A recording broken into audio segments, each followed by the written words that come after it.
Di sini saya dan kelompok saya akan mempresentasikan makalah tentang perkembangan kecerdasan naturalis. Kecerdasan naturalis dapat diartikan sebagai kecerdasan yang dimiliki oleh individu terhadap tumbuhan, hewan, dan lingkungan alam sekitarnya. Individu yang memiliki kecerdasan naturalis yang tinggi akan mempunyai minat dan kecintaan yang tinggi terhadap tumbuhan, hewan, alam, semesta yang baik. Anak yang memiliki kecerdasan naturalis tidak akan sembarangan menebang pohon, memelihara lingkungan di mana ia berada, menyayangi tumbuhan, binatang, dan lingkungan sebagainya. Mana ia menyayangi dirinya sendiri. Orang-orang dengan mudahnya merusak lingkungan, menyiksa dan membunuh binatang, serta menebang tumbuhan secara sembarangan, itulah orang-orang yang mempunyai kecerdasan naturalis yang rendah. Kecerdasan naturalis dikenal juga dengan kecerdasan lingkungan. Kecerdasan lingkungan ini menjadi kecerdasan ke-8 dari 7 macam kecerdasan yang telah diungkapkan oleh Gardner. Menurut Howard Gardner, kecerdasan lingkungan atau naturalis merupakan kemampuan seseorang dalam menguasai pengetahuan mengenai alam, termasuk mengenali jenis tumbuhan atau hewan dan mengerti masalah lingkungan. Anak yang memiliki kecerdasan lingkungan atau naturalis akan sangat mudah mengingat bahkan mengenal jenis macam flora dan fauna. Semua orang sebenarnya memiliki kemampuan ini dalam keseharian. Anak mampu mengenali berbagai macam jenis hewan seperti kucing, anjing, dan berbagai macam jenis tanaman. Kecerdasan naturalis mempunyai peran yang sangat besar dalam abad yang modern sekarang ini. Pengetahuan anak mengenai alam, hewan, tanaman dapat mengantarkan anak pada profesi yang sesuai dengan kecerdasannya yang dimilikinya kelak.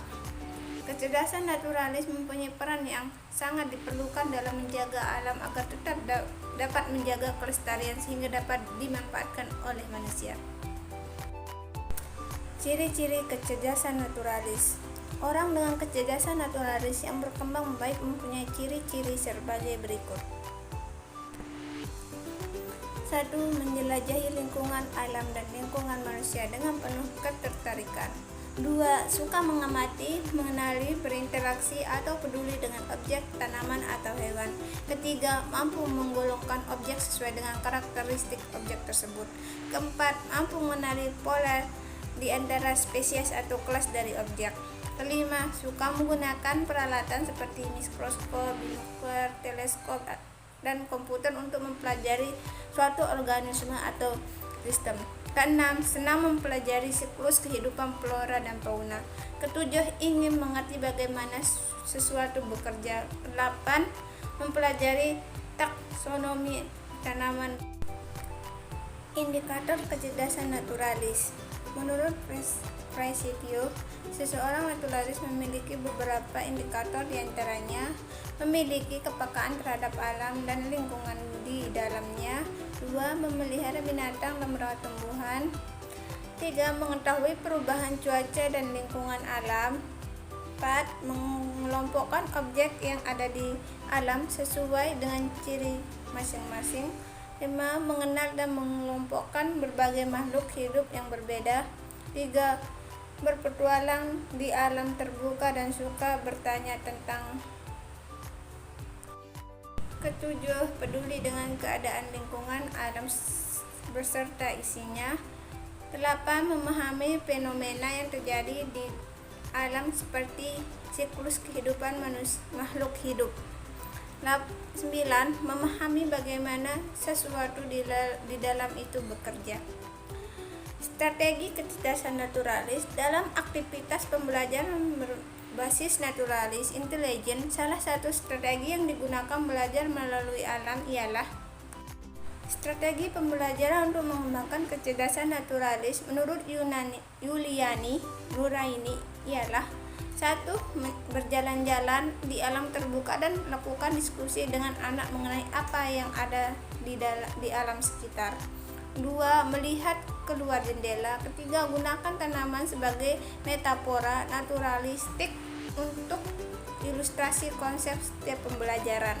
Keempat, membawa hewan peliharaan ke kelas. Anak diberi tugas mengamati perilaku hewan tersebut. Kelima, studi, yaitu ekologi yang diintegrasikan ke dalam setiap bagian pembelajaran di sekolah. Baik, Assalamualaikum warahmatullahi wabarakatuh. Nama saya Revi Hamdani, NIM 200110073.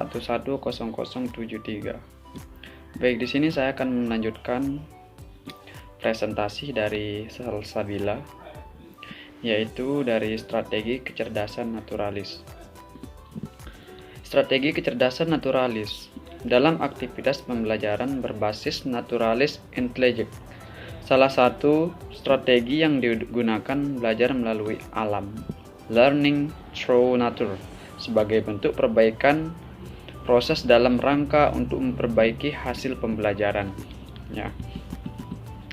Strategi pembelajaran untuk mengembangkan kecerdasan naturalis menurut Yurani ialah yang pertama,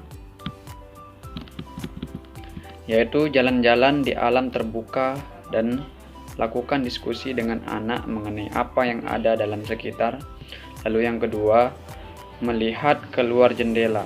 Untuk yang ketiga, gunakan tanaman sebagai metafora naturalistik untuk ilustrasi konsep setiap pembelajaran. Nah, yang keempat, membawa hewan peliharaan ke kelas. Lalu anak diberi tugas mengamati perilaku hewan tersebut. Lalu untuk yang terakhir, eco-study, yaitu ekonomi yang diintegrasikan ke dalam setiap bagian pembelajaran di sekolah. Lalu untuk cara mengembangkan kecerdasan naturalis. Menurut Armstrong, strategi pengejaran kecerdasan naturalis dapat dilakukan dengan cara yaitu berjalan-jalan di alam terbuka, jendela pembelajaran atau window onto learning, tanaman sebagai alat peraga, binatang peliharaan di dalam kelas. Lalu untuk studi lingkungan, eco study. Cara mengoptimalkan kecerdasan naturalis menggunakan metode-metode pembelajaran seperti akuarium, terrarium, dan ekosistem portable lainnya.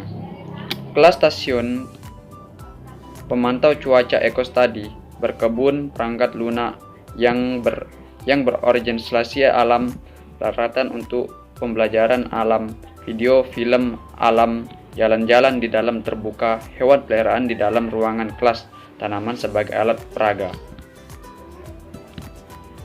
Jadi kesimpulannya adalah, kecerdasan natural adalah kapasitas untuk mengenalis dan mengelompokkan fitur tertentu di lingkungan fisik sekitarnya, seperti binatang, tumbuhan, dan kondisi cuaca. Kondisi cuaca. Kecerdasan naturalis adalah kemampuan untuk mencintai lingkungan dan sesama makhluk hidup. Cara meningkatkan kecerdasan naturalis ialah dengan cara memelihara hewan favorit, tingkatkan frekuensi melihat acara-acara mengenai program flora dan fauna, serta menahan diri untuk tidak merusak lingkungan seperti mencoret meja, menginjak rumput kotor, memetik bunga sedang tumbuh. Ya. Jadi hanya itu yang bisa saya sampaikan. Wabillahi taufiq wal hidayah. Wassalamualaikum warahmatullahi wabarakatuh.